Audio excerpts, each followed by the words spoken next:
We are entering the channel by Petersburg. Let's see if I can. Here's Petersburg. We enter the channel here, but it's a interesting ride because we really can see nothing. Welcome aboard our home and trawler, Sea Venture. Join us in the crew as we travel, explore, and experience all the world has to offer. We hope your time with us entertains, inspires you to live the life of your dreams. If we can do it, you can do it. So let's cast off the lines and head out for our next adventure. Having our morning coffee this morning, cruising along. It's fairly early, a little bit before 9 o'clock. Having left Fredericktown, heading in the general direction toward Petersburg to a new anchorage, one we haven't been to before. We've got this beautiful sunshine and blue sky we're cruising in this morning. Diamonds on the water. God, it's gorgeous. It's just so nice when the sun comes out. In this busy chart, the bar entrance is at the bottom. Up on the far left corner is Baird Glacier and Scenery Cove. Way off to the right is the anchorage. And up off the screen to the far upper right corner is the Patterson Glacier. We're entering the Thomas Bay area where there's the Patterson Glacier and another glacier. This is the bar right here. Here's the entrance to over the bar. And here's the view out the window. We have a good bit of current. It is pushing us along at 8.9, 8.8 knots. Heading into Thomas Bay today. Our anchorage is going to be way ahead and off to the right, but we're actually going to go in and turn off to the left and spend an hour or hour and a half or so cruising the bay and touring. There's two glaciers, the Baird Glacier to the port side and the Patterson Glacier to starboard. What every fisherman hopes for. I interrupt this broadcast for a picture of this little hydrographic boat. So this is the terminal moraine of the Baird Glacier, and back in here you can see some snow or ice or something. And what's also interesting is all of the scarring on the cliff face. And then there's the river delta right over here.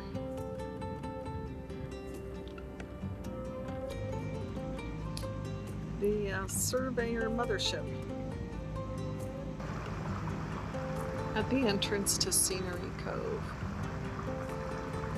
Approaching the head of Scenery Cove in Thomas Bay.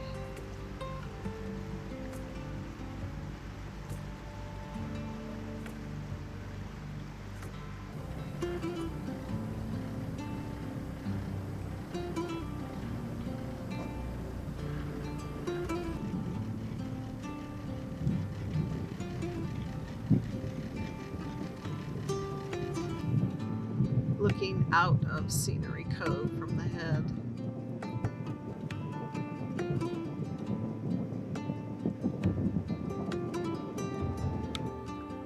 Well, we finished our 3-hour tour of Thomas Bay, and now we're anchored behind Ruth Island.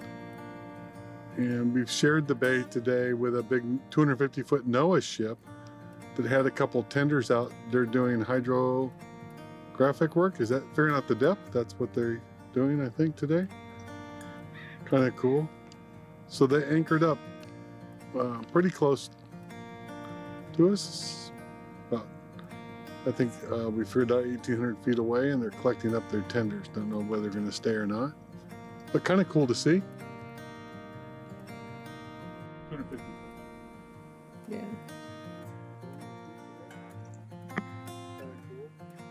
So they anchored up. But kind of cool to see. We're hanging out watching the NOAA ship, enjoying the sunshine, and just actually just hanging out on the bow because that's where the sun is. Outside. Woohoo! Can't believe it. It is so nice feeling. Even if it is like, okay, let's be honest. 53 degrees out here. But that's okay, I don't mind. Shorts are fine in 53 degrees and a cold beer.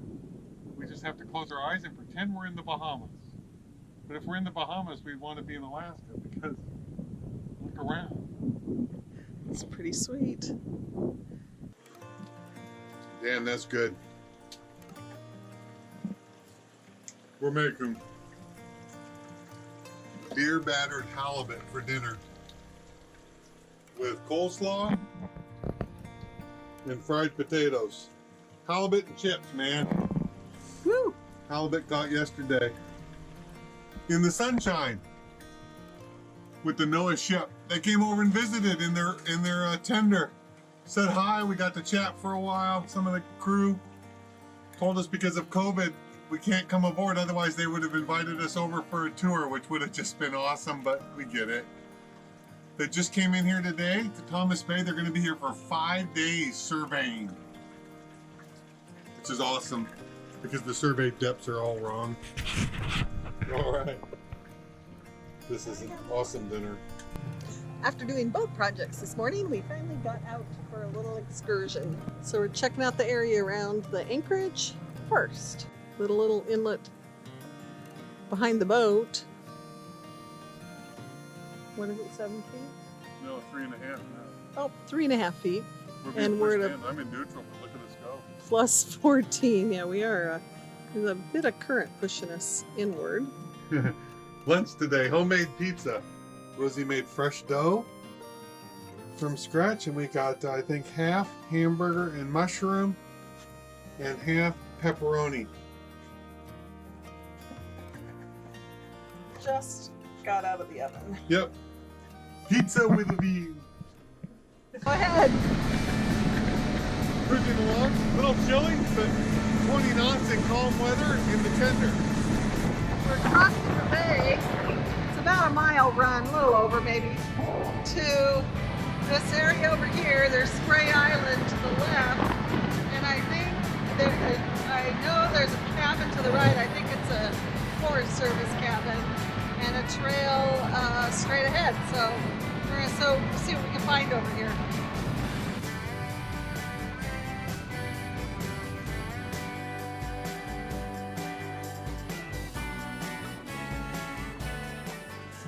The Cascade Creek Cabin. I thought it looked like somebody was here a couple days ago. Well, yeah, because this was smoky. Yeah, exactly. And this is the cabin. Little wood box, wood stove, a table, some stuff. Water, dishes, Guest oil, book some stuff, seasoning, heating stove, toilet paper. and a couple bunks. Is this an oil stove? I don't know. And this is a wood stove. Yeah. Cool. And here's your map. Cascade Creek Cabin. Oh, wait, heading this way from the cabin. We're going down a trail that's supposed to lead to the falls. I can imagine what this creek looks like when it's really raining.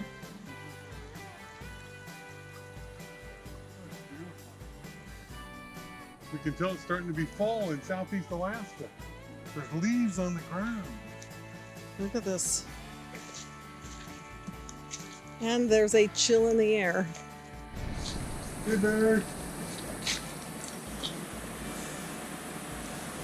All right, we hiked around the bay.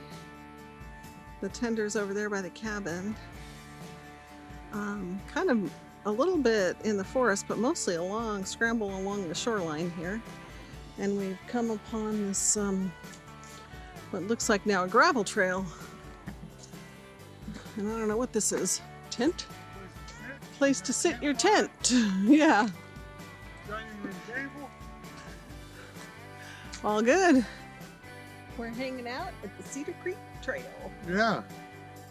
Check out the view. There you go. So does it make any sense that we're on our boat, we have these gorgeous views, and we go for a hike so we can have this view? Yeah. It's different. It works.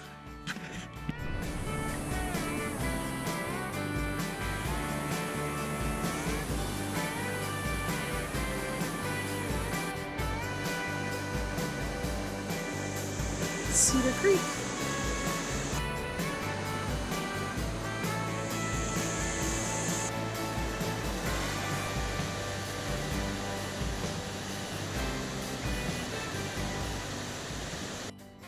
Okay, so we're back at our tender. When we left, the bow was on the beach, and some of the tide has come in. We don't know how much. We have a, what do we call it? Anchor buddy. Anchor buddy on the stern that we just tossed over, and we had this line going up to shore with this anchor because we have learned the hard way how important tides are. Is that correct? Yeah. I think so. Don't let the 800-pound dinghy get stranded up on the beach. Yes, we experienced that earlier this summer. First time ever in all of our boating, and we're like, how foolish was that? So now we're taking extra care with our tender. We're just being careless.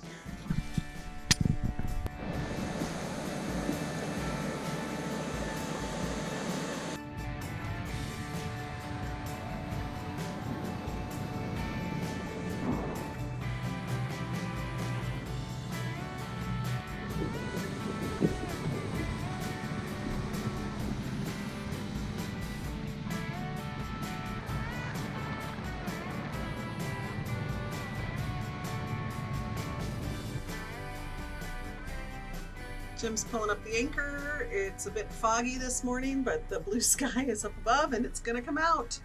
We're excited as we head on out of here and on to the next spot. We're exiting Thomas Bay in the fog, and we have a target on our radar about a quarter mile now. Just under half mile. Out on our starboard side, forward on our starboard side, and they're not on AIS. So Have our buoy ahead of us slightly to port that we're going to round. We know there's a sailboat named Bob coming into the entrance area as well.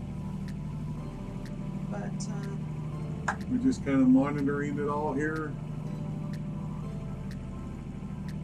on the radar and AIS and navigation, and talking to everybody on the radio. navigation. We came out of fog that looked like that, and now we can see a good ways ahead of us, which makes this cruising so much easier.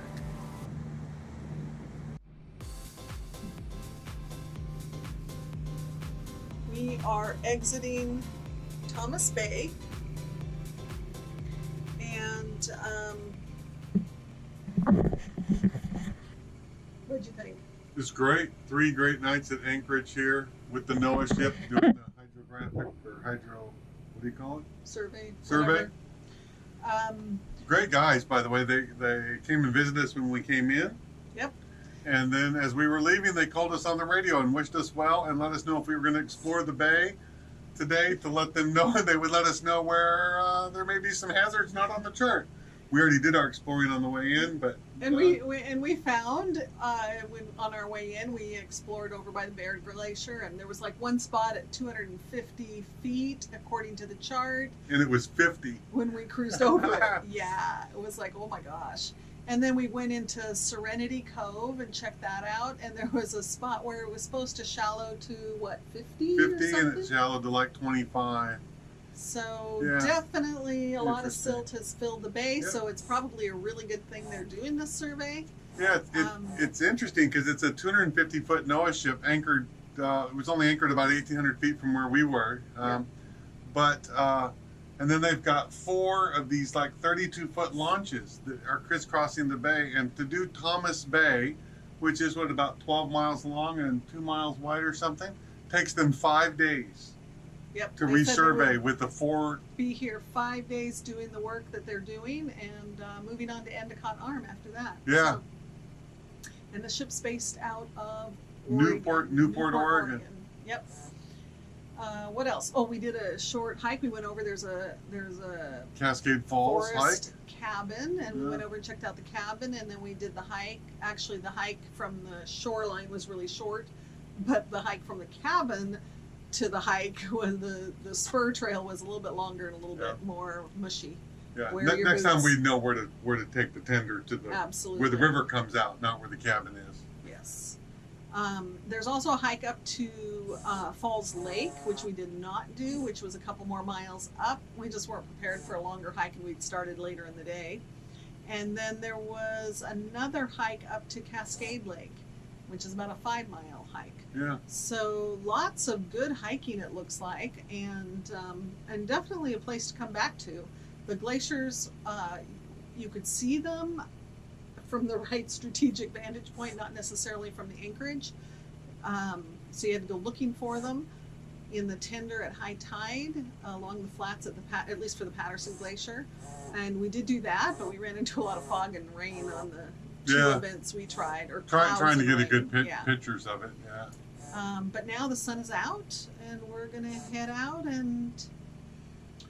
I think cruise past Petersburg and into the Wrangell Narrows and anchor partway down the Narrows for the night. At Green Island is what our target destination is, and then into Wrangell tomorrow. So we can do some housekeeping, and I think we need to do some engine maintenance and just general upkeep stuff. And then if the weather continues to hold, we'll take off again, because this is the nicest it's been all summer, and we're loving it. Yep. But it is getting a little chilly at night, at least here by the glaciers. I'm hoping that maybe away from the glaciers, it might be a little warmer at night. We'll see. Right now it's sunny and 48 degrees. Yeah. Feels good though. It does feel nice, and it's nice to have the sun out and the blue sky, and mostly not so much rain. It's really nice to just get away from a little bit of the rain and the drizzle. It's been pretty constant all summer. So we've turned the corner towards the entrance of I'm Thomas driving while Bay. we're doing this. Yes, he's playing around with his. This is the steering wheel, by the way, when we're actually cruising. Yeah.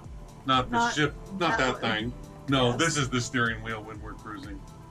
So at any rate, we're heading toward the entrance. Oops, there we go. We're heading toward the entrance channel. And anything else about this area? No, this was a great place. I would definitely come back here and do the longer hike.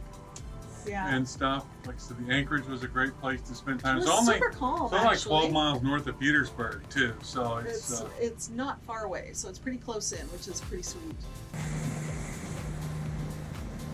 There's the entrance bar.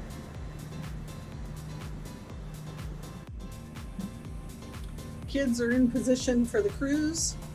Can you even see this boy? We are entering the channel by Petersburg. Let's see if I can. Here's Petersburg. We enter the channel here, but it's a interesting ride because we really can see nothing. Here's the radar, and the red marker here is the one we're looking for. It's right there. And it is, oh, there it is. Out the side window. There you go. There's a view looking behind us. We're passing by Petersburg today. We're going to come back and visit Petersburg another time. And we are headed down the Wrangell Narrows. And it's starting to finally open up a little bit, which is fabulous, because this is not one you really want to do in the fog if you can help it out. There's the Michaela Rose. Last time we saw her was also in the fog at Red Bluff Bay. We went into Petersburg in the fog, headed toward Turn Point, which is a sharp turn on the west side of Petersburg, where you turn south to head down the Wrangell Narrows. Made that turn in the fog and came to this. So now we're headed down Wrangell Narrows in beautiful clear weather. This is fantastic. As we transit the Wrangell Narrows, I'm reminded of the first time we did so many years ago, and that it was a little intimidating. In an upcoming video, I'm going to do a more in-depth review of our transits of the Narrows, the course we select, the options available, and at least how on Sea Venture we manage the traffic. Hopefully it's something you'll find enjoyable, educational, and interesting.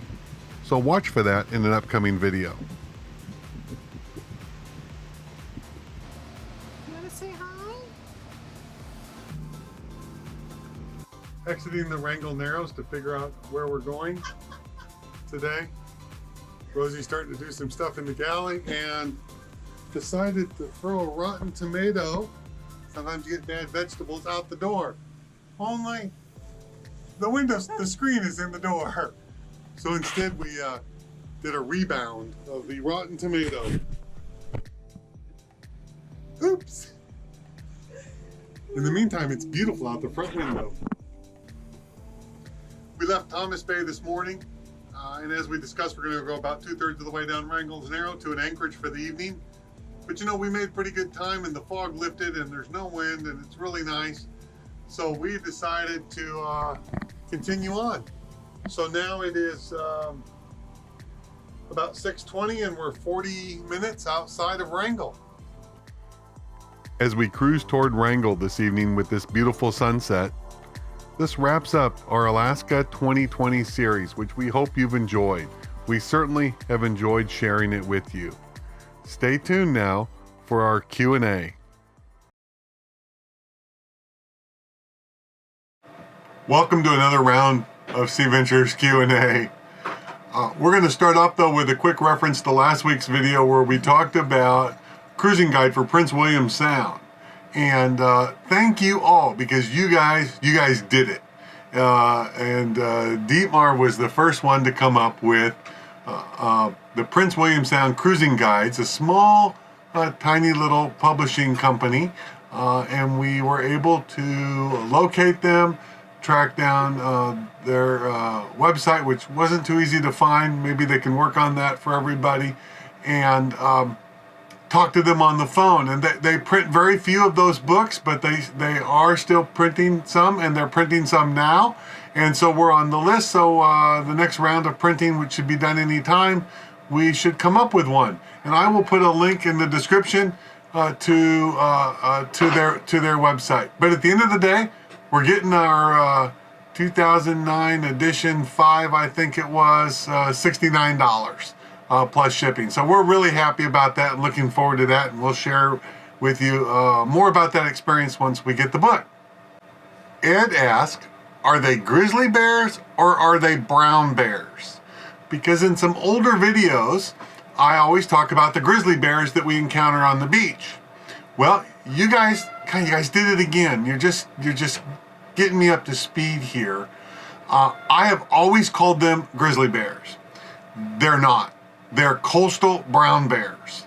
And then the next question is, well, what's the difference? And now, again, my understanding now, after now doing some research into this, there's no difference in the actual bears, except grizzly bears live inland, and the same species of bear that gets marine life as a food source, like salmon, is called a coastal brown bear.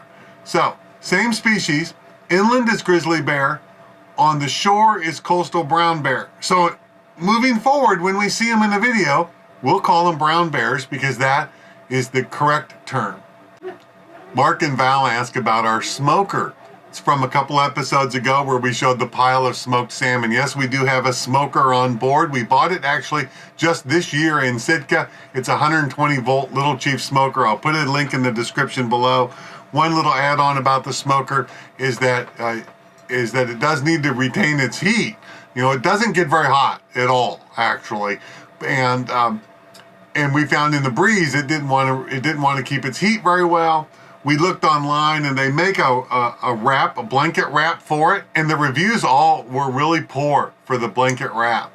And then we saw a comment that we pursued, and so what we've done, and it has worked fantastic. If you get this smoker, don't throw away the box. Don't throw away the box. Use it. We took the box, flipped it upside down, cut out for the little handle where the smoker tray comes out, and we plug in the smoker, turn it on, and put the box back over the top. The box does not get hot, but it holds the smoke in and holds the heat in much better. So that's what we're doing with the smoker. And then we just store it in the same box, so it works out really well. Gordon asked, what are the elephants on board Sea Venture? So I know what that question comes from. It comes from this photograph, which is in the background of another Q&A. That's our daughter Michelle in the picture with the elephant. When she was about 24 years old, a couple years after college and after having worked for a while, she decided to spend a couple years backpacking around the world. I had a great experience doing that. And that picture is taken in northern Thailand at an elephant sanctuary where she spent a good bit of time working with the elephants. And I'll put a link in the description below to the sanctuary because I think it's just fascinating and a great thing to support. That's going to wrap up our Q&A for this session. Remember, if you have a question, you can email us at cruisingseaventure@gmail.com or leave it in the comments below. And until next week, wishing you no wind and flat seas.